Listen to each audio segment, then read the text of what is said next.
Hujambo na karibu kwa mara nyingine tena mtazamaji wa The World News katika kipindi hiki cha ulimwengu wa siasa. Mimi ni Adam Hussein. Wakati huu ripoti yetu inaangazia hatari tatu zinazotishia makubaliano ya Iran na Marekani. Baada ya wiki kadhaa za mazungumzo, Marekani na Iran zimefikia makubaliano ya awali, lakini tayari umakini umeelekezwa kwenye changamoto kubwa zinazoweza kuzuia kumalizika kwa vita. Ingawa makubaliano hayo yalitarajiwa kusainiwa rasmi siku ya leo Ijumaa, yalitoa saini mapema bila viongozi kuwepo ana kwa ana, ambapo rais wa Marekani Donald Trump pamoja na rais wa Iran Masoud Pezeshkian walitia saini makubaliano hayo.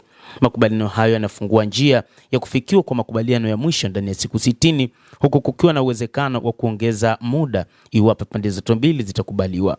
Yanajumuisha ahadi ya kuanza mchakato wa kuondoa mzingiro wa majini wa Marekani ambao Marekani imeshatangaza kuondoa, na kurejesha usafirishaji wa meli kupitia mlango wa bahari wa Hormuz, na kujadili kuondolewa kwa aina zote za vikwazo dhidi ya Iran. Hati hiyo pia inapendekeza kuundwa kwa mfuko wa angalau dola bilioni 300 kwa ajili ya ujenzi upya wa maendeleo ya uchumi wa Iran. Aidha, Tehran imeahidi tena kutofuatilia utengenezaji wa silaha za nyuklia. Rais Trump wa Marekani ameonya kuwa makubaliano hayo ya awali sio ya mwisho, na amesema kwamba yakishindikana, Marekani inaweza kuanza tena mashambulizi ya mabomu. Nchini Iran, Mohamed Bagher Kalibafu, spika wa bunge la Jamhuri ya Kiislamu ya Iran na mmoja wa wakuu wa majadiliano wa Jamhuri ya Kiislamu, aliambia vyombo vya habari vya serikali kwamba kutokuwa na imani kwake kwa Marekani bado hakujakubalika. Aliongeza kusema kwamba adui ameelewa kwamba tunapozungumza kuhusu mazungumzo, upanga wetu pia uko tayari. Hata hivyo, tutazame moja kwa moja sasa ni jambo gani ambalo huenda linatengeneza hatari zinazotishia makubaliano kati ya Iran pamoja na Marekani. Jambo la kwanza ni mashambulizi ya Israel huko Lebanon.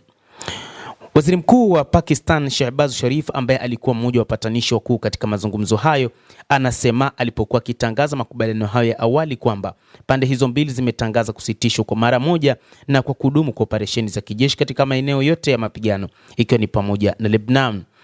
Maandishi yaliyochapishwa ya makubaliano hayo pia yanahitaja waziwazi Lebanon na anatoa dhamana ya kulinda uadilifu wa eneo lake na mamlaka yake ya kujitawala. Hii ina maana kwamba pande zinazohusika zinakubali kuheshimu mipaka ya Lebanon, kutokiuka ardhi yake na kutambua haki yake ya kujitawala bila kuingiliwa na mataifa mengine. Hata hivyo, Israel imeendelea na mashambulizi yake nchini Lebanon, na baada ya Rais Donald Trump kusema katika mkutano wa viongozi wa G7 nchini Ufaransa kwamba Waziri Mkuu wa Israel Benjamin Netanyahu anapaswa kuonyesha uwajibikaji zaidi kuhusu Lebanon. Aidha, maafisa wa Marekani wanasema kwamba ingawa Lebanon imejumuishwa katika mfumo wa usitishaji mapigano, kuondolewa kwa majeshi ya Israel kutoka ardhi ya Lebanon si sharti la makubaliano hayo. Wanasema kuwa Israel itaendelea kuwa na haki ya kujilinda, lakini Iran imesisitiza kwamba kumalizika kwa vita nchini Lebanon ni sehemu muhimu na isiyotenganishwa na makubaliano ya kumaliza vita. Jambo la pili ni mpango wa nyuklia wa Iran. Suala jingine linalozua mvutano katika mazungumzo ya wakati huu ni akiba ya urani iliyorutubishwa ya Iran, ingawa Donald Trump anasema kuwa hakuna haraka ya kuichukua. Kwa mujibu wa International Atomic Energy Agency IAEA, hadi mwaka jana Iran ilikuwa imekusanya takribani kilo 400 za urani iliyorutubishwa kwa kiwango cha 60%. Kiwango kinachohitajika kutengeneza silaha ya nyuklia ni karibu 90%. Tehran imekuwa ikisisitiza mara kwa mara kwamba mpango wake wa nyuklia ni matumizi ya amani pekee, na katika makubaliano haya awali imeahidi tena kwamba haitatafuta kutengeneza silaha za nyuklia. Hata hivyo, masuala muhimu yakiwemo hatima ya urani iliyokwisha kurutubishwa yameahirishwa hadi makubaliano ya mwisho yatakayojadiliwa baadaye. Pande zote mbili zimekubaliana kimsingi kuamua hatima ya akiba hiyo ya urani. Chaguo la chini kabisa linalotajwa ni kupunguzwa kwa kiwango cha urutubishaji wa nyenzo hiyo ndani ya Iran chini ya usimamizi wa IAEA. Lakini katika makubaliano ya nyuklia mwaka 2015 yaliyotiwa saini wakati utawala wa Barack Obama, Tehran akiwa rais wa Marekani, Tehran ilikubali kupunguza urutubishaji wa urani hadi 3.67. Baada ya Marekani kujiondoa katika makubaliano hayo mwaka 2018, wakati wa muhula wa kwanza wa Donald Trump, Iran ilipanua kwa kiasi kikubwa shughuli zake za nyuklia. Hata hivyo, kwa mujibu wa mfumo awali wa makubaliano, pande hizo mbili zinatarajiwa kudumisha hali ilivyo katika kipindi cha siku 60 cha mazungumzo. Hii ina maana kwamba Iran haitapanua shughuli zake za nyuklia na Marekani itajizuia kuweka vikwazo vipya au kuongeza uwepo wake wa kijeshi katika eneo hilo.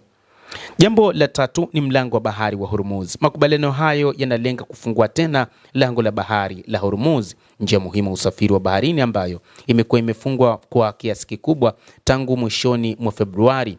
Kabla ya vita, takribani asilimia 20 ya usambazaji wa mafuta na gesi duniani ulipitia katika njia muhimu, na kwa mujibu wa makubaliano ya awali, njia hiyo ya maji itafunguliwa tena baada ya kutoa saini rasmi kwa hati ya makubaliano, na inatarajiwa kurejea katika uwezo wake kamili wa kufanya kazi ndani ya siku 30 baada ya vikwazo vya kiufundi na kiusalama kuondolewa, ikiwemo kusafishwa kwa mabomu ya baharini na Iran. Makubaliano hayo yanaeleza kwamba kwa kipindi cha awali cha siku 60 meli zitapita bila kulipa ushuru wowote katika njia hiyo kwa pande zote mbili kati ya Ghuba ya Uajemi na bahari ya Oman. Tehran imewahi kuashiria kwamba inataka kuwa na nafasi kubwa zaidi katika usimamizi wa njia hiyo. Msemaji wa wizara yake ya mambo ya kigeni, Esmail Baqei, amesema kuwa meli zinazopita katika mlango huo zitatozwa ada za huduma, ingawa bado haijawekwa wazi ada zitakuwa za huduma gani. Iran inatajwa inaendelea kutoza ada katika eneo hilo.